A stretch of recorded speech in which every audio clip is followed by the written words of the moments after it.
Və əziz tamaşaçılarımız, mən növbəti mövzumuza qeyd eləmək istəyirəm. Çox zaman beldə ağrılar olduqda, qalçada, bu nahiyələrdə ağrılar olduqda insanlar həmən osteoxondroz və digər disk patologiyalarından şübhələnirlər və artıq disk yırtığı diaqnozu belə qoyurlar. Amma bu digər səbəblərdən də ola bilər.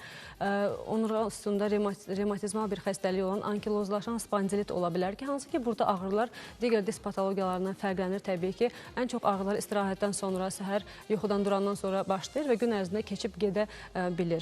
Bu kimi revmatizmal xəstəlikdən biz danışacağıq və uşaqlarda digər revmatizmal xəstəliklər haqqında sizə məlumat vermək üçün mən qonağımızı studiyamıza dəvət eləmək istəyirəm. Avrasiya Hospitalın revmatoloq həkimi Nərgiz Hüseynova. Nərgiz xanım, buyurun. Xoş gəlmişsiniz. Necəsiniz? Sağ olun. Təşəkkür edirəm. Gəlin biz keçə əyləşək, rahat söhbət eləyək. Biz bu aktual mövzuda revmatizmal xəstəliklər haqqında, xüsusən də qeyd etdim ki, onurğa üstündə ankilozlaşan spondilit haqqında və uşaqlarda revmatizmal xəstəliklər haqqında məlumat verəcəksiniz. Hansı ki, çox geniş yayılmışdır. Mən tamaşaçılarımızın nəzərinə çatdırmaq istəyirəm ki, bizim proqramımız canlı yayımlarına. Əgər suallarınız varsa, Instagram səhifəmizdə Həkim Alt İşin Instagram səhifəsində suallarınızı göndərə bilərsiniz. Canlı yayımda Nərgiz xanım sizin suallarınızı cavablandıracaqdır. Bir daha təkrar edim ki, mövzumuz revmatizmal xəstəliklərdir, uşaqlarda xüsusən də və ankilozlaşan spondilit haqqında. Başlayaq elə ilk olaraq ankilozlaşan spondilit haqqında nə deməkdir, necə yaranır? Ankilozan spondilit xəstəliyi müasir təbabətdə açıqcası o qədər də yeni bir dönəm deyil, yeni bir dönəm xəstəlik deyil. Ankilozan spondilit əslində illərdir məlum olan çox qədim tarixə məxsus bir xəstəlikdir. Ta Sovet dövründən bu xəstəliyi bizdə Bexterev xəstəliyi olaraq tanımlanırdı, Bexterev xəstəliyi olaraq düşünülürdü. Ankilozan spondilit xəstəliyi müasir adıdır və müasir ədəbiyyatlarda, müasir belə deyək, yazılar bu xəstəliyin adı artıq dəfələrcə çəkilir və bu xəstəlik kobudca el arasında açıqcası bel revmatizması olaraq tanımlanır, bel revmatizması olaraq bilinir. Ankilozan spondilit xəstəliyi revmatizmal bir xəstəlikdir. Bel ağrıları ilə başlayır, lakin burada təbii ki, istisna hallar da vardır. Sadəcə bel ağrıları ilə ankilozan spondilit diaqnozu qoymaq biraz qeyri-mümkündür. Ankilozan spondilit xəstəliyi gənckən, xüsusən belə deyək, 30-lu, 40-lı yaşlarında, 25 yaşında 40-42 yaş aralarında ortaya çıxan revmatizmal bir xəstəlikdir. Bu xəstəlik qadınlarda və kişilərdə gənc yaşlara təsadüf etdiyi üçün istər-istəməz onların iş qabiliyyətini, həyat fəaliyyətlərini, ailə və uşaq münasibətlərini inanılmaz dərəcədə ciddi təsir göstərir. Ankilozan spondilit xəstəliyi xanımlarda xüsusən bəzən bu hamiləliyə qədər, bəzənsə hamiləlikdən sonra üzə çıxır. İlk öncə ankilozan spondilit xəstəliyində ilkin şikayətləri mən vurğulamaq istəyirəm ki, ilkin şikayətlər nələrdir? Ankilozan spondilit xəstəliyi deməli ilkin başlanğıcında olan xəstələrdə, xüsusən səhərə yaxın, səhər saatlarında bel ağrıları olmasıdır. Xəstə bizə danışarkən, bizə bu haqda bəhs edərkən, doktor, səhər yuxudan dururam, bel ağrılarım var, lakin bu ağrılar günortaya doğru, mən yataqdan qalxıb hərəkət etdikdən sonra ağrılarım zamanla yavaş-yavaş keçməyə başlayır, deyir. Bu ağrılar xarakterikdir, ağrıların keçməsi. Amma bunu misal üçün siz bayaq bəhs etdiniz, yırtıq xəstəliyi və ya hər hansı bir onurğada digər problemlər, skalyoz və s. Burada ağrılar daimi xarakterli olur, daimi gedişatlı olur. Bu ağrıların olması xəstənin həyat komfortunu, həyat fəaliyyətini, xüsusən belə deyək, iş qabiliyyəti inanılmaz dərəcədə təsir edir. Deyək ki, xəstə oturaq iş rejimindədirsə, bir müddət oturduqdan sonra, qalxdıqdan sonra artıq ağrılarının aktivliyinə inanılmaz dərəcədə təsir etdiyini deyir. Misal üçün, doktor, otururam bir saat kompüter arxasında yazı yazıram və ya hər hansı bir kitab oxuyuram və ya hər hansı bir işlə məşğulam. Sonra demək olar ki, hərəkətim yarım saat, 40 dəqiqə məhdudlaşır, lakin ondan sonra təkrar hərəkət etməyə başlayıram, deyir. Ankilozan spondilit xəstəliyinin artıq gecikmiş əlamətlərində, biraz daha ilərləmiş əlamətlərində dizlərdə və çiyinlərdə, biz böyük oynaqları deyirik, budqalça oynağında, dizlərdə, çiyinlərdə və sakrolyak oynaqlarda tutulum daha çox özünü göstərir. Xəstə ağrılarının daha öncə beldə olmasını tarif edir bizə, amma zaman keçdikcə, zaman ilərlədikcə bu ağrıların artıq bütün oynaqlara yayılmış formada, xüsusən boyun nahiyəsində sağa sola hərəkət edərkən məhdudluq hiss etdiyini, boyun hərəkətlərindəki məhdudiyyətin artıq əvvələ görə daha da artdığını, deyək ki, xəstə gənc bir xəstədir, avtomobil idarə edir. Xəstə avtomobil idarə edərkən istər-istəməz sağ və sol güzgülər və ya işıqfora baxmalıdır. Bu xəstələr artıq ilərlədikcə, xəstəlik ilərlədikcə avtomobil idarə edə bilmirlər. Nəyə görə? Çünki boyun hərəkəti məhdudlaşır. Xəstə sağa və sola baxa bilmir. İlk öncə buna ağrılar səbəb olsa da, ağrılar məhdudiyyət yaratsa da, daha öncə sırf orada ankiloz prosesin getməsi, fəqərə arasında kiçik çıxıntıların hesabına, fəqərələrin, belə deyək, fəqərələr tək-tək xırda sümüklər halındadır orqanizmamızda. Lakin ankilozun spondilit xəstələrində bu fəqərələr sümükləşmə hesabına bir-biri ilə birləşir və tam vəhdət, tək sümük halına gələr. Biz buna bambu qamışı görünümü deyirik. Eyni bambu qamışını gördüyümüz kimi onurğada həmin görüntünü əldə edirik. Ankilozan spondilit xəstəliyi və spondiloartropatiyalar dediyimiz böyük bir qrupun bir hissəsidir sadəcə. Spondiloartropatiyalar, biz psoriazis dediyimiz dəridə səpkilər var. Misal üçün, hər kəsin bildiyi dirsəkdə, dizdə, saçlı dəridə və s. qabıqlayan, ağ, üstü ərpli səpkilər. Bu səpkilər, xəstələri məsələn sorğularkən, anamnez alarkən biz soruşuruq, ailədə psoriazisi olan varmı deyə. Bəzən bu əlaqəsiz gələ bilər tamaşaçılarımıza və ya bir çox həkimlərə. Bunu nəyə görə soruşuruq? Psoriatik artritlər və psoriazislər özü sepaya qrupu revmatizmal xəstəliklərdə bir zəmindir, bir təməldir. Tutalım, xəstə deyirsə ki, əgər bəli doktor, atamda var idi bu xəstəlik və ya qohumumda kimdəsə var idi psoriatik artrit və ya psoriazis xəstəliyi, bunlar özləri bir namizəddir bel revmatizmasının olmasına. Yəni, istəyərdim mən o tamaşaçılarımıza bir daha əlamətlərini təkrar eləyərdik. Xüsusən də qeyd etdiniz ki, ağrılar səhər duranda başlayır və gün ərzində keçib gedə bilir ki, elə bu səbəbdən ola bilər ki, insanlar vaxtında müraciət eləmirlər ki, onsuz da gün ərzində ağrı keçib gedirsə, müraciət etməyə ehtiyac yoxdur. Amma bu artıq qeyd etdiniz, sonradan diz oynaqlarına digər daha fəsadlar verə bilər. Təbii, fəsadlar verir və bu xəstələr önə doğru donqarlaşma halı başlayır artıq ağırlaşmış öncələri formalada. əslində qoca qarı nənə dedikdə elə bir təsəvvür oyanırdı ki, önə doğru əyilmiş, əlində əsa bir qadın belə deyək. Amma artıq bu cavan şəxslərdə belə bu xəstəliyin nəticəsində önə doğru əyiləndə rahat hiss edir özlərini. Bilirsiniz, hərçənd ki, bu keçmişdə Sovet dövründə nadir bir xəstəlik olaraq yorumlansa da, son zamanlarda bunun inanılmaz dərəcədə çoxdur Azərbaycanda. İstər xanımlar, istər inanılmaz dərəcədə çox əlaqəlidir. Genetik meyillilik, misal üçün xəstələrdən anamnez toplarkən ailədə revmatizmal xəstəliyi olan varmı deyə sualına mütləq kimdəsə ailədə, yaxında, qohum əqrabalarında, kimdəsə cüzi də olsa bir oynaq əzələ ağrısı şikayəti vardır. Elə bir belə deyək, pasient heç olmayıb, revmatizmal ciddi xəstəliyi var və qohum əqrabasında heç kimdə revmatizmal xəstəlik yoxdur.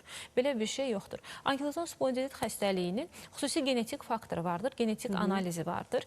Bu genetik analizin qanda pozitiv və ya negativ çıxmağı xəstəliyin olub-olmamasına dəlalət vermir. Misal üçün, xəstə bizə gəlir, tam başqa bir mərkəzdə gedib, doktor, inanılmaz dərəcədə bel ağrım var, bütün şikayətlərim Bexterev, yəni ankilozan spondilit xəstəliyinə uyğundur, amma məndə bu gen negativdir. Məndə o xəstəlik yoxdur axı. Bilirsiniz, bunu izah etmək və insanları bu barədə maarifləndirmək çox önəmlidir. Həmin genin pozitiv çıxmağı bizə sadəcə xəstəliyin, belə deyək, ailəvi uşaqlarına keçirilməsi və ya xəstənin özündə xəstəliyin gedişatından xəbər verir. Xəstəlik nə dərəcədə ağır gedə bilər? Tutalım ki, bir insanda xəstəliyin fəsadları 2-3 il davam edirsə, bu insanda 5-6 ay müddətinə inanılmaz dərəcədə fəsadlı şəkildə seyr edə bilər, əgər həmin gen pozitivdirsə. Və ya gözdə ankilozan spondilit xəstəliyinin ən aktiv rastlaşdığımız şeyi uveit şikayətidir. Gözdə iltihaplaşma prosesidir. Gözdə iltihaplaşma prosesi gözün uveya dediyimiz bir qişası var. Uveyanın ön, orta və arxa uveit deyə 3 hissədən ibarətdir. Bəzən bəzi revmatizmal xəstəlikdə panuveit dediyimiz bütün gözün qişalarını tutan iltihabı bir proses, iltihabı bir xəstəlik büruzə verir, ortaya çıxır. Həmin bu uveit xəstəliyinin olması özü belə ankilozan spondilitdə inanılmaz dərəcədə klinik olaraq rast gəldiyimiz bir şeydir. Hətta biz Türkiyədə çalışdığımız dövrlərdə də, indi Azərbaycanda çalışdığımız göz həkimləri ilə də, misal üçün xəstədə gözdə uveit görürsə, uveya qişasında fərq etməz növündən asılı olaraq mütləq revmatoloqun rəyini alır. Nəyə görə? Bu xəstələrdə gözdə olan uveit, əgər revmatoloji bir problemlərdirsə, təcrübəli göz həkimi yaxşı bilir ki, ora sadəcə yerli müalicə ilə gözə tökülən hər hansı bir damlalarla xəstəliyin öhdəsindən gəlmək biraz çətindir. İstər-istəməz revmatoloqun, belə deyək, köməyini istəyərək bərabər şəkildə bu xəstəlik sağala bilər. Uveit xəstəliyi müxtəlif səbəblərdən ola bilər, infeksion səbəblərdən ola bilər, indi göz həkimləri bunu daha yaxşı bilir, amma revmatizmal tərəfləri olan uveitin mütləq revmatoloq nəzarətində olması və revmatoloqla birgə müalicənin aparılması daha uğurlu nəticələr verə bilər. Siz soruşdunuz, bu ankilozan spondilit xəstəliyinin ilkin əlamətləri, mən biraz uzaqlaşdım o mövzudan.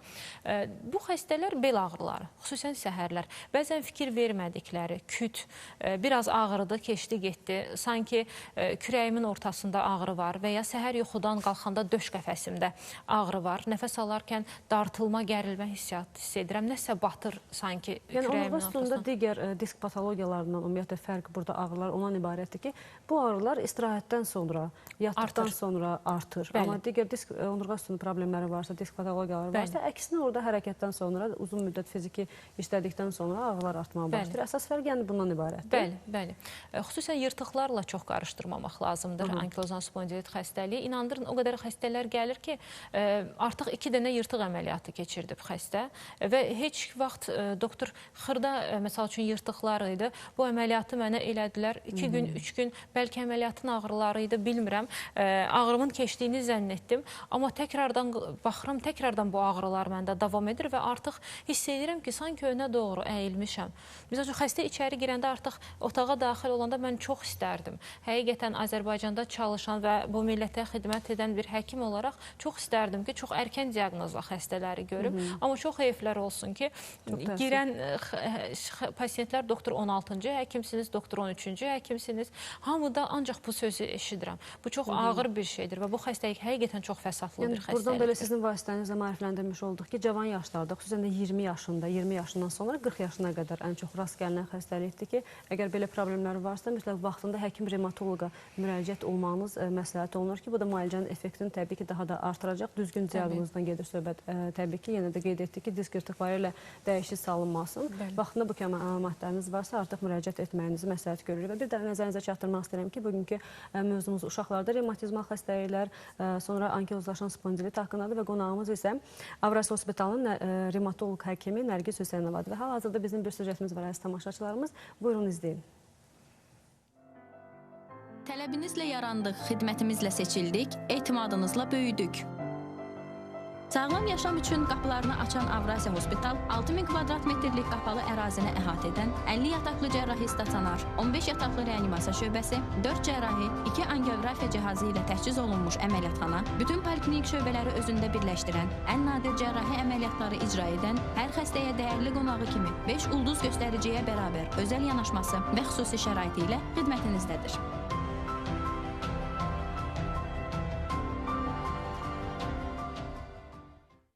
Əziz tamaşaçılarımız, biz davam edirik. Bir daha nəzərinizə çatdırmaq istəyirəm ki, əgər suallarınız varsa, ümumiyyətlə uşaqlarda revmatizmal xəstəliklər ilə bağlı, həmçinin ankilozlaşan spondilitlə bağlı bizim proqramımız canlı yayımlanır. Həkim alt xətt iş Instagram səhifəmiz aktivdir. Buyurub suallarınızı yaza bilərsiniz canlı yayımda. Avrasiya Hospitalının revmatoloq həkimi Nərgiz Hüseynova sizin suallarınızı cavablandıracaqdır. Mən artıq istəyirdim suallarımızı səsləndirim. Bir daha nəzərinizə çatdırım ki, bütün növ revmatoloji xəstəliklərlə bağlı suallarımız qəbul olunur. Məndə revmatizm var artıq bir neçə ildə, ayaqlarımda çox ağrılar olur, həkimə müraciət eləyirəm, amma müalicə alıram, amma tam keçmir, nə eləməliyəm, nə səbəbdən tam keçmir? Səbəb bu xəstələrin bizə verdiyi standart suallardır. Doktor deyirlər, revmatizmin sona qədər müalicəsi yoxdur. Mən bu dərmanları ömrü boyu içməliyəm və ya doktor deyirlər, bu sağalan xəstəlik deyil. Bunu vurğulayım ki, revmatizmal xəstəliklərin artıq 250-yəcən növü var. Və hər bir revmatizmal xəstəliyin tamamilə fərqli müalicə taktikası var. Belə deyim, mən xəstələr gələndə bəzən bunu mülayim şəkildə, bəzən artıq günün sonunda hissli şəkildə bitsilin zamanı keçdi deyirəm. Artıq unudun bu dərmanı. Artıq 96-cı ildən bütün dünyada, bütün ədəbiyyatlarda bu yığışdırılıb və hələ də Azərbaycanda bunu istifadə edirlər. İstifadə edilir çünki çox zamanda həkim təyinatı olmadan özləri belə istifadə artıq edirlər. o dərmandan istifadə olunur. Hətta nömrəli formalar filan. Xəstəliyin növünü aydınlaşdırmaq lazımdır həmin suala cavab olaraq. Xəstəliyin növü nədir? Sizin diaqnozunuz hansı revmatizmal xəstəlikdir? Elə revmatizmal xəstəliklər var ki, bəli, bunlar keçici xarakterlidir. Bunlar keçicidir. Bir dönəm 3-6 ay ərzində xəstə müalicəsini götürür, sonra sadəcə təqib olunur dərmansız. Bəzi revmatizmal xəstəliklər var ki, müəyyən illər ciddi müalicə, həkim kontrolu altında müalicəsini götürür. Müəyyən illər isə sadəcə dərmansız təqibə alınır. Xanımda o xəstəliyin növünü aydınlaşdırmaq lazımdır. Hansı növüdür və hansı dərman preparatlarından istifadə edir? Bəlkə seçilmiş müalicə kursu da nəsə sıxıntı var. Bəlkə diaqnozumuzda nəsə bir yanlışlıq var. Onu araşdırmaq lazımdır. Yəni mütləq müayinə vacibdir. Digər bir sualımız, mənim yoldaşımda sakreliyak göstərib MRT hər iki tərəfli. Demək olar ki, bütün çox müalicələr olunub. Ankilozlaşan spondilit analiz negativ çıxıb və getdiyi həkim digər fizioterapiya üsulları ilə ankilozlaşan spondilitin müalicəsini yazıb. Nə məsləhət görürsünüz? Biraz qarışıq bir sual oldu. Anladım mən. Standartdır çünki daimi söhbət etdiyimiz üçün xəstələrlə. Hər iki bu çanaq oynağında sakrolit əgər aşkar olunubsa, bu xəstə artıq ankilozan spondilit xəstəliyidir. Burada HLA-B27 geninin, siz o geni nəzərdə tutursunuz. Burada negativ olmağının sizin xəstəliyinizin biraz daha yüngül gedişatlı olduğunu məlumat verir. Biraz daha yüngül gedişatlıdır və ya uşaqlarınızda olma ehtimalı biraz daha azdır. Yəni buradan bir daha mesaj vermiş olduq ki, bu negativ xəstəlik yox demək deyil. Təbii və mütləq şəkildə təkrar vurğulayıram. Burada da vurğulamaq istəyirəm. Çıxdığımız bütün televiziyada heç bir revmatizmal xəstəliklərdə mazlardan, məlhəmlərdən istifadə etmək olmaz. Göstəriş deyil. Baxır hansı fizioterapiya üsullarından. Baxır siz nələri istifadə edirsiniz. Üzgüçülük, ankilozan spondilit xəstəliyində və xüsusi idman hərəkətləri var ev şəraitində. Bu toklardır, parafinlərdir, istivannalardır, masajlardır və s. Qətiyyən ankilozan spondilit xəstələrinə yasaqdır, olmaz, qadağandır. Əksinə fəsadlar verir. Təbii, daha da artıracaq və ilkin dövrdə xəstə ondan fayda görsə də, sonraki dövrlərdə inanılmaz dərəcədə xəstəliyin aktivləşməsindən gətirib çıxaracaq. Müalicəsi ümumiyyətlə ankilozan spondilitin müalicəsi necə həyata keçirirsiniz? Onu istəyərdim, məlumat verəsiniz. Danışaq bu haqda. Ankilozan spondilit xəstəliyinin mərhələləri vardır. Həmin mərhələni mütləq şəkildə ayırd etmək lazımdır. Ankilozan spondilit xəstəliyi hansı mərhələdədir? Biz buna mərhələ 1, 2, 3 və 4 olaraq tərif edirik. Ankilozan spondilit xəstəliyi birinci mərhələdədirsə, burada sadəcə xırda 1-2 tablet təyin edərək günlük üzgüçülük və idman hərəkətləri xəstəyə məsləhət görülür. Xəstə bunlardan effekt görürsə, xəstə yaxşıdırsa, şikayətlərində geriləmə varsa, ağrıları keçirsə, bu xəstəyə əlavə dərman preparatlarının o qədərcəsinə təyin etməyin heç bir mənası yoxdur. Heç bir anlamı yoxdur. Misal üçün, xəstə gəlir, mən belə deyək də, o təyin olunmuş müalicə kağızını açıram, inanın oxuyub bitirə bilmirəm. Bizdə ortalama 15-20 dəqiqə ayrılır bir xəstə üçün 13-14 dənə dərman preparatı. Gərəkli, gərəksiz, lazımlı, lazımsız, İnanın o dərəcədə dəhşətli dərman preparatı. Məqsədim burada həkimləri pisləmək deyil. Sadəcə anlamaq lazımdır ki, bu xəstəlik immun sistem xəstəliyidir. Biz burada insanın immun sistemi ilə oynayırıq. Əgər xəstədə ankilozan spondilit verdiyimiz onsuz da 23 yox, 103 dərman preparatı belə olsa, xəstə onsuz da effekt görməyəcək. Bu xəstələr üçün təyin olunmuş müəyyən dərman preparatları var ki, bütün dünya səhiyyəsi tərəfindən bunu tutalım mən, digər həkim, digər Azərbaycanlı həkim kəşf etmir. Bütün biz Avropada olduğumuz konfranslarda, son Türkiyədə biz olduq, Türkiyədə olduğumuz konfranslarda Avropadan, Amerikadan dəvət olunmuş professorların təyin etdiyi və bütün dünyanın hər 2 ildə, 3 ildə bir revmatizmal xəstəliklər üçün tərtib etdiyi bir protokol var. Protokol nədir? Mən bunu da tamaşaçılarımıza çatdırım. Yəni, müalicə üsulu, müalicə qaydası, hansı mərhələdə, hansı dərman tərkibli preparatlar seçilməlidir deyə. Ankilozan spondilit xəstəliyində tutalım steroidlər. Biz buna bütün pasiyentlərin məşhur sualları hormonlar. Doktor hormon yazmırsınız ki, birinci sualımız odur. Ankilozan spondilit xəstəliyində geniş miqdarda insanlarda hormon istifadə etmək qadağandır, olmaz. Nəyə görə? Hormonlar bizdə, bəzən mən xəstəyə izah edirəm, mən kiçik doz, azıcıq bir şey verəcəm. Nəyə görə? Çünki dərmanın, belə deyək, bir növ katalizator rolu oynamaq üçün dərmanın sizdəki effektini gördükdən sonra, çünki elə revmatizmal dərmanlar var ki, bunlar uzun təsirlidir və həmin dərmanların öz təsirini göstərincəyə qədər xəstəni rahatlatmaq gərəkir. Xəstə rahatlasın, ağrısı keçsin, həmin dərmanın effekti göstərincəyə qədər ondan istifadə etmək olar. İkinci bir tərəfdən, müasir revmatologiyada artıq ankilozan spondilit xəstəliyi xüsusi biolojik iynələr vardır, xüsusi biolojik dərmanlar vardır. Həftədə bir o qədər dərman, yüzlərlə dərman sayısı istifadə etməyə heç gərək yoxdur, heç bir tabletkaya gərək yoxdur. Xüsusi həftədə bir dəfə istifadə olunan bir iynə var, insulin iynəsinə bənzər kiçik iynələrdir və ya sistem halında 6 ayda bir xəstələr bunu qəbul edir. Günləlik həyatına davam edirlər. Heç bir çünki bizim revmatizmal dərmanların inanılmaz mədə-bağırsaq sisteminə təsiri vardır. Heç bir mədə-bağırsaq fəsadları ortaya çıxmadan həmin iynələrdən istifadə edib xəstəliyin bütün fəsadlarından qurtulmaq əslində mümkündür. Müəyyən yaş həddinə qədər. Müalicəsindən danışdıq, diaqnoz, müayinə üsulları qaldı. Mən istəyirdim, xəstələr müalicət etdikdən sonra ilkin olaraq hansı müayinə üsullarına əsasən diaqnoz qoyulur? İlk öncə bunu vurğulayım ki, ankilozan spondilit xəstəliyi bu çanaq oynağının MRT-siz diaqnozu qoyulması qeyri-mümkündür. Bu qızıl standartdır. Burada tutalım xəstə gəlir, məşhur suallardan biri, doktor baxın, bütün revma probalarım negativdir. Məndə revmatizma yoxdur. Baxırıq, hər iki oynaq sakroiliak, iltihab içində.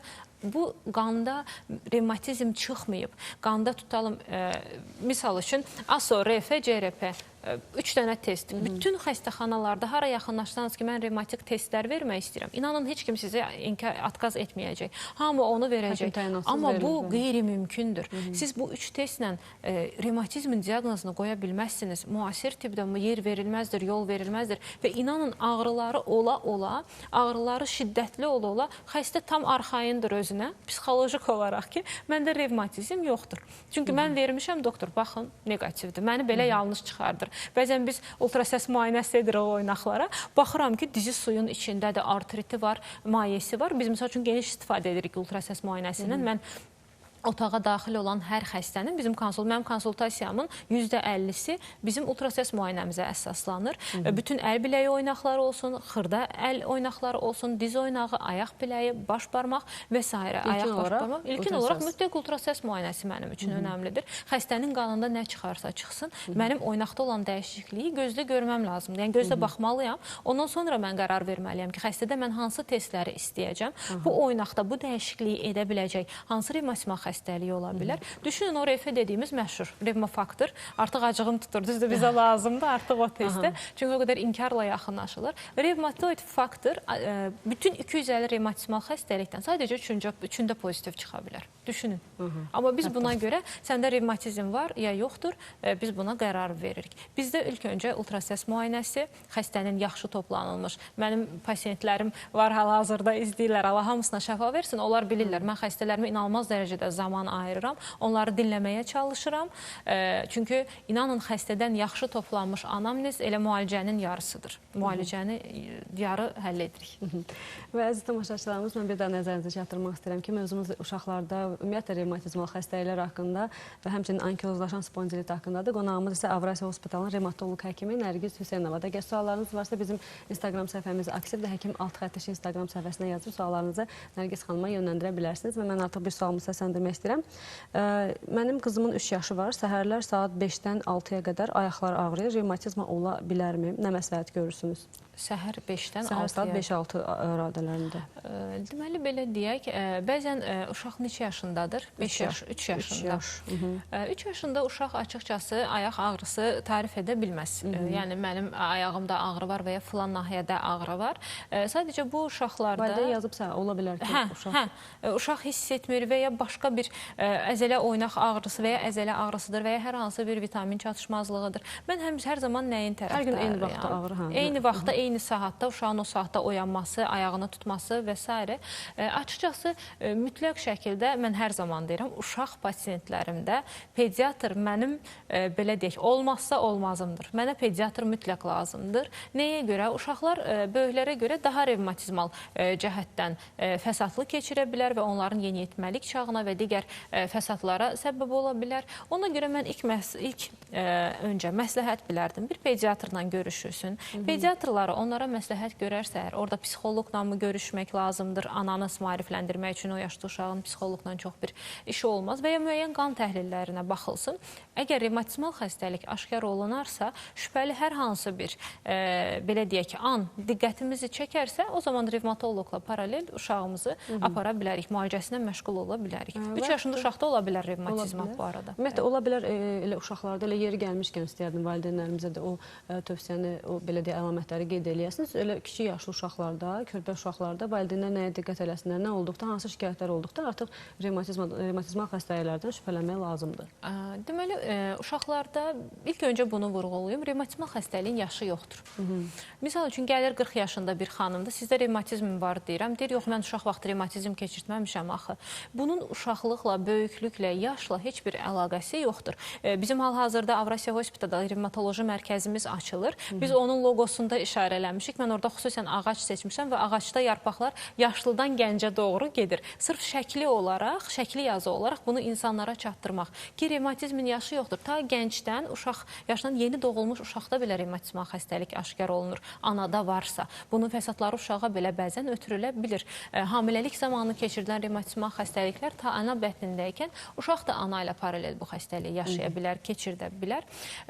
Ta uşaq yaşından, uşaq misal üçün danışmır 2 yaşına qədər, 3 yaşına qədər ani qarın ağrıları, qarında sancılar, yuxudan anidən oyanmalar və s. qarın ağrıları, qızdırma, mənasız qızdırma olması. Misal üçün ana deyir ki, doktor, durmadan gecə qışqırır, qarnında ağrılar var, qızdırması yüksəlir. Bu hər ayda 2-3 dəfə təkrarlayır və ağrılar 2-3 gün davam edir. Sonra sanki o ağrılar bu uşaqda yoxdur. Və qızdırmanın heç bir digər iltihabi səbəbi yoxdur. Digər iltihabi səbəbi yoxdur. İnfeksiyon olsun, burada qurd xəstəlikləri olsun, bağırsağın infeksiyon xəstəlikləri olsun. Təbii ki, bunlar çıxıldıqdan sonra, bunu yanlış anlaşılmasın, bunlar çıxıldıqdan sonra, bunlar inkar olunduqdan sonra revmatizmal bir xəstəlik araşdırılmalıdır. Biz burada ailəvi ağ dəniz qızdırması dediyimiz revmatizmal bir xəstəlik vardır.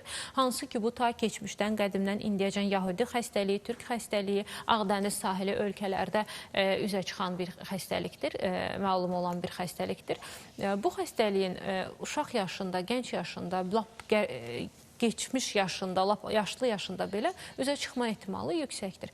Digər uşaqlarda bu xüsusən bu artıq uşaq ayaq açır, yeriməyə başlayır, futbol oynayır, qız uşağı da oturur, rəfiqələri ilə oynayır və s. Doktor, ayağında ağrılar başladı, əlində başladı, dizi sanki şişdi, maye toplandı və bu ağrılar əvvəl dizində idi, sonra sağ dizində idi. Əl biləyini artıq hərəkət elətdirmir. Tutalım, körpə uşaqdır, normal hərəkətini davam elətdirir, amma müəyyən bir dövrdən sonra əl hərəkətində məhdudlaşmalar yaranır. Ana bunu diqqət etməlidir. Analarımız buna diqqət etməlidir və bunu nəzarətdə saxlamalıdır. Əgər uşaqlarda bu tip şikayətlər varsa, bədənində xırda, nara bənzər biz deyirik bunu, nar kimi səpkilər varsa, bu artıq vaskulit xəstəliyinin bir əlamətidir və bu çox ağır gedişli, çox ağır xəstəlikdir. Dərinin hər hansı bir nahiyəsində sərtləşmələr görülürsə, linear sklerodermiya yetərincə var Azərbaycanda. Çox heyflər olsun ki, üzülərək bunu deyirəm. Müalicəsi çox uzun illər davam edən, hələ bu uşaqlıq yaşında ortaya çıxıbsa, aşkar olunubsa,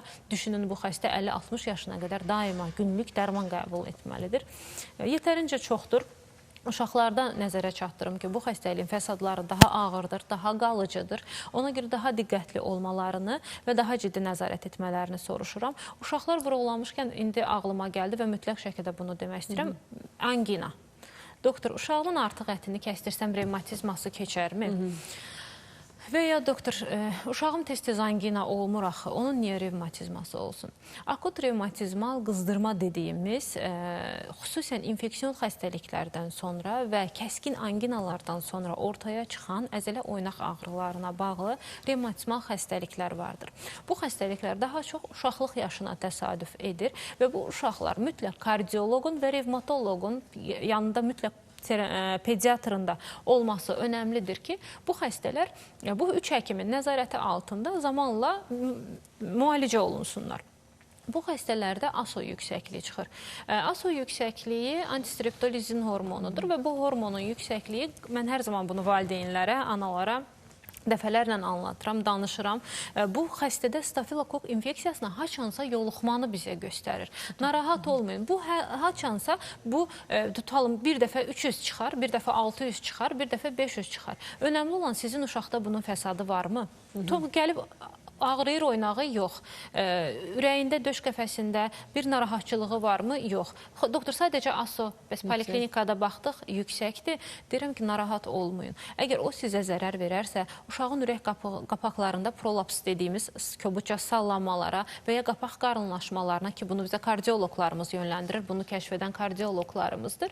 Onlar bizə bu xəstələri yönləndirirsə, o zaman ancaq qərar verilir, o zaman ancaq revmatoloji cəhətdən müalicə başlanır və ya ultrasəs müayinəsində oynaqlarda maye tapılarsa, uşağın özünün ciddi şikayətləri olarsa. 600-ün üstü ASO yüksəkliyinə mümkün qədər, çalışdığımız qədər konservativ müalicələrdən uzaq tutmağa çalışırıq.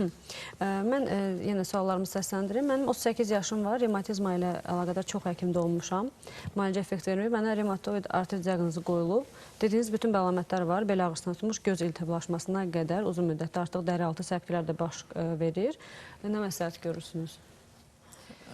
Revmatoid artrit, belə deyim, göz tutulumu çox nadir hallarda yaradan bir xəstəlikdir. Revmatoid artrit bir digər revmatizmal xəstəlik olan Sjögren sindromu, Sjögren xəstəliyi ilə birlikdə olarsa göz tutulumu verə bilər. Mən elə düşünürəm ki, bu xanımda misal üçün overlap sindromu olan bir neçə badoksu xəstəliklərinin bir arada olması və ya revmatoid artritlə ankilozan spondilit xəstəliyinin bir arada olması və s. ikisi bərabər ola bilər. Mən belə düşünürəm ki, əgər revmatizmal xəstəliklər həqiqətən adı qoyulursa, təkrardan ona yönəlirəm. Xəstəliyin diaqnozu dəqiqdirsə, müalicə əslində çox ağır gedişatlı deyil. Xəstə ağrılardan qurtulmalıdır və daim həkim nəzarətində olmalıdır. Tutalım, bizim cəmaatda belə bir düşüncə var, yaralı yerimdə, onu da deyəcəm.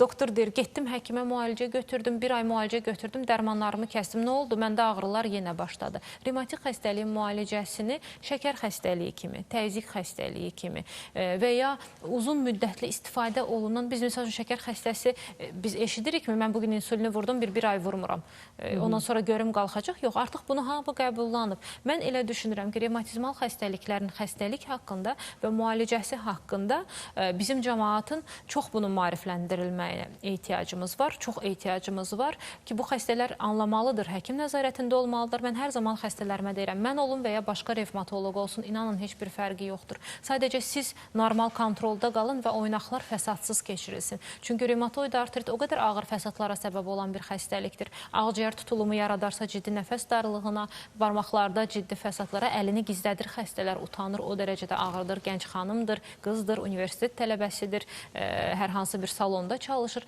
öz işini idarə edə bilmir, ruçka tutub müəllimədir, yazı yaza bilmir. Bu fəsadlar təəssüflər olsun ki, geriyə dönməyin, İnanılmaz, inanılmaz. Mən sizlərə də təşəkkür edirəm ki, bu cür verilişlər çox önəmlidir insanları maarifləndirmək üçün və səsimizi ancaq bu şəkildə bəlkə doyura bilərik. Biz də təşəkkür edirəm. Mən suallarımızı yenə səsləndirim. Mənim 40 yaşım var. 17 yaşımdan onurğa ağrılarından əziyyət çəkirəm. Get-gedə kəskinləşir. Hansı həkimə gedirəm, özünə aid olan xəstəliyin olduğunu qeyd edir. Nə məsləhət görürsünüz? Heç bir müalicə effekt vermir, qeyd edir. 17 yaşından. 17 yaşından başlayıb. Ankilozan spondilit xəstəliyi 5-6 yaşından artıq diaqnozu qoyula bilən bir xəstəlikdir. Bəli, mən təklif edərdim ki, mütləq şəkildə təcrübəli bir revmatoloq yanına müraciət etsin həmin adam. Mütləq şəkildə təcrübəli bir revmatoloq onu araşdırsın. Diaqnozun nə olduğunu, ankilozan spondilitmi, SPA-mı, spondilozmu, spondilitmi və ya orada hər hansı bir yırtıqmı? İlk öncə hər zaman deyirəm, diaqnoz önəmlidir. Diaqnoz qoyulsun. Əgər burada ankilozan spondilit xəstəliyidirsə, diaqnoz qoyulubsa və düzgün müalicə götürülübsə, ola bilməz orada ağrı şikayəti keçməsin. Bir də çox xahiş edirəm, artıq dərəcədə hər kəsdən ki, bütün bu bel revmatizmasının əlaqədar əziyyət çəkən xəstələrə ki, bu B qrup dərman preparatlarından maksimum dərəcədə uzaq duraq. Çünki onurğa ağrısı, bel ağrısı deyilib, mən dərman adları sadəcə çəkə bilmirəm, məşhur dərmanlar var, gedib aptekdən özləri alırlar, evdə vurdururlar, doktor vurdurdum, keçdi. Bu bir həftə keçər, bu 10 gün keçər, sonra elə bir şiddətli ağrılar başlayır. Yəni burada körtəbli sürətdə disk yırtığını müalicə edirmiş kimi müalicə edirlər, o da gətirir belə fəsadlara çıxardır. Qətiyyən, heç bir əlaqəsi yoxdur. Yəni bunun revmatizmə ilə və xəstəliyinizi tam tərsi öz başına müalicə xəstəliyi daha da fəsadlaşdıracaq. Nərgiz xanım, burada bizim bir çox mesajlarımız sizə təşəkkür mesajlardır xəstələrinizdən. Onu da istəyərdim səsləndirim suallarla birlikdə. Sizə təşəkkür edirlər xəstələriniz ki, müalicənin effektinə görə bir sıra həkimləri gəzdikdən sonra, yəni sizdən sonraki effektə görə təşəkkür edirlər. Allah hamısına can sağlığı versin inşallah. Siz sağ olun və digər bir sualımı səsləndirmək istəyirəm. Anamın 50 yaşı var, 10 ildir ki, revmatizm xəstəliyindən əziyyət çəkir. Yenə də eyni, belə deyək, şikayətlər, ayaqlar tutulur, gözləri ağrıyır, içəri şişir, qızarır və kör ola bilər qeyd edirlər, qorxulur. Yəni məsləhətlərinizi istəyir. Yenə də eyni. Bir çox suallarımız oxşardır. Bu kimi suallardır. Deməli, bu xəstələr, revmatizmal xəstəliklər, mən ümumiləşdirib cavab verməyə çalışacağım. Çünki zaman məhdudiyyətimiz, bizim işdən qaçaraq bura gəlməyimiz, çalışacağım hamını ümumilikdə bir cavablandırım. Revmatizması olan xəstələr bir neçə qrup həkimlər vardır ki, bunlarla daimi kontaktda olmalıdırlar. Bunlardan mütləq şəkildə bir digəri də göz həkimidir. Göz həkimlərinin bizim işimizin, belə deyək ki, effektli olmasına çox böyük rolları vardır. Tutalım, bir xəstə gəlir, mən onda Sjögren xəstəliyi düşünürəmsə, mənə mütləq şəkildə bir göz həkiminin rəyi lazımdır ki, bu xəstəlikdə göz quruluğumuz varmıdır, ağız quruluğu varmıdır, xəstəmiz nə zamandan bəri bu şikayəti var və yerli təsirlər önəmlidir. İkinci bir tərəfdən xəstə şəkər xəstəsi, xəstə təzyiq xəstəsi, diabet xəstəsi, hipertoniya xəstəsi və s. varsa bir xəstədə, revmatizması olan bir xəstədə mütləq şəkildə həmin o profilli həkimlərlə də biz kontaktı kəsməməliyik. İkinci bir tərəfdən mən müalicə götürürəm, amma effekt almıram. Revmatizmal xəstəliklərin müalicəsində ən önəmli faktorlardan biri xəstələrin səbirli olmasıdır, öz həkimlərinə inanmasıdır. Bunu vurğulayacağım, dönə-dönə, öz xəstələrimə də deyirəm. Səbirli və təmkinli. İçəri girən hər bir xəstə, belə deyim, bir revmatoloq üçün, bir revmatoloji həkimi üçün yeni bir sınaq, yeni bir imtahandır. Çünki hər bir xəstə çox inamsız şəkildə içəri daxil olur. Mən bunu mütləq vurğulayacağım. Hər dəfə hər həkimi, hər sualından mütləq imtahan edir. Görün, bu həkimdən fərqli nə deyəcək. Ondan sonra xəstəliyinin diaqnozunu mütləq gizlədir ki, bu əksəriyyət mən hər zaman xəstələrə deyirəm ki, deyir doktor, diaqnozum budur. Deyirəm, otur biz söhbət edək. Bəlkə başqa bir şey çıxdı, bəlkə başqa bir diaqnoz oldu, bəlkə sizin düşündüyünüz qədər ağır bir, fəsadlı bir şey deyil. Siz niyə bu qədər negativ düşünürsünüz? Doktor, mənə dedilər ki, sən get o nə deyirlər, kalyaskalar deyirlər, ondan al, o sənə lazım olacaq. Mən gəncəm, mənə niyə bu sözü dedilər? Çox xahiş edirəm. Revmatizmal xəstəlik, həkimlərimizdən xahiş edirəm. Revmatizmal xəstəliklər onsuz da, belə deyək, üzücü xəstəliklərdir. Bunlar illərcə müalicə götürür bu xəstələr, illərcə müalicə alırlar. Onsuz da psixoloji cəhətdən bu xəstələrin dəstəyə, söhbətə, onların köməyə ehtiyacı olur. Üstünə üstlük ağır gedişli bu xəstəliklərə, xəstəyə sən əlin əyiləcək, bax, televizorda göstərirəm, barmaqlarım belə olacaq və ya sən nə əcəb indiyə kimi sən ölməliydin, sən niyə yaşamısan? Valla bu sözlər ağır xəstələrə belə deyilməz. Ağır gedişatlı xəstələrə belə deyilməz. Biz həkimik, biz hamımız yarı psixoloquq və xəstələrin ruh halını dinləyərək, yeri gəlsə onların stres faktorlarını dinləyərək, bu arada onu da vurğulayım ki, stres faktoru ilə bizim xəstəliklər çox-çox əlaqəlidir, çox-çox bir-biri ilə əlaqəlidir, inanılmaz əlaqəlidir. Heç olmayan, revmatizmal xəstəliyi olmayan bir adamda nevroloji keçirdiyi hər hansı bir stres xəstədə çox ağır bir revmatizmal xəstəliklərin keçirilməsinə də dəhşətli dərəcədə yaradır.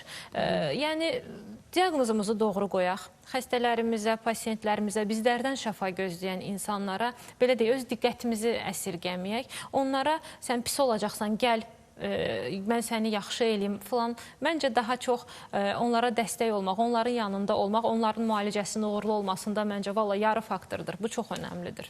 Ən əsası yenə də bir daha qeyd etmiş oldunuz ki, revmatizmal xəstəliklərin 250-dən çox növü var. Hansı ki, buna artıq həkim mütəxəssis diaqnozu qoymalıdır. Vaxtında düzgün müraciət olmalıdır və sizin yaralı yeriniz olan bir sualı mən yenə təkrar eləmək istəyirəm.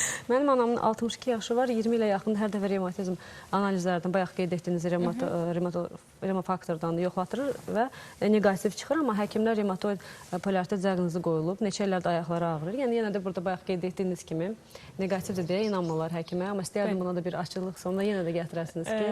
Deməli, osteoartrit, seronegativ artrit, ankilozan spondilit, SPA qrupasının hamısı, psoriatik artrit, belə deyək, sistem xəstəliklərin hamısı, hər biri, bu xəstəliklərin hamısında refə baxmağa gərək yoxdur, ehtiyac yoxdur. Bunlar xəstənin biz daxil olarkən, otağa daxil olarkən onun hərəkətindən, davranışından, danışıq tərzindən, əl və ayaq hərəkətlərinin belə deyək ki, o manevrlərindən belə anlamaq olur bu xəstədə revmatizmal xəstəlik var, yoxsa yoxdur. Xəstəyə keçin, zəhmət olmasa, sədiyyəyə keçin, müayinə edək, xəstə ora çıxmağa belə çətinlik çəkir. Misal üçün, kənardan mən diqqət edirəm, bizdə tibb bacıları kömək edincəyə qədər diqqətlə baxıram xəstəyə. Deyirəm, yox, mən sizdə revmatoid artrit düşünmürəm. Deyir, doktor, haradan bildiniz? Deyirəm, əllərinizdən. Bu 10 il revmatoid artrit olan xəstənin əli deyil. Çünki bələdəm, müalicə taktikalarına bələdəm. Çünki o, ola bilməz ki, bu fəsadsız keçirilsin. İkinci bir tərəfdən sizin o vurğuladığınız oynaqların ultrasəs müayinəsi. Dönə-dönə müasir revmatologiyanın qızıl standartıdır. Müasir revmatologiyanın, belə deyək, ən vacib yerlərindən biridir. Nərgiz xanım, çox təşəkkür ederim. Bizim suallarımız səddindən artıq çoxdur. İnşallah gələn dəfədə cavablandırasınız. Təşəkkürlər sizə bir daha gəldiyiniz üçün. Və əziz tamaşaçılarımız, bir daha nəzərinizə çatdırmaq istəyirəm ki, qonağımız Avrasiya Hospitalın revmatoloq həkimi Nərgiz Hüseynova idi. Mən isə bizim proqramımızın təşkilatı dəstəkçisi olan Medex şirkətinə təşəkkürümü bildirirəm. Proqramımıza göstərdiyi təşkilatı dəstəyə görə tibbi, kosmetoloji, laborator və sanator kurort avadanlıqlarının satışını, quraşdırılmasını və texniki servisini, o cümlədən tibbi sərf məlzəmələrinin satışını həyata keçirən Medex MMC-yə dərin təşəkkürümüzü bildiririk.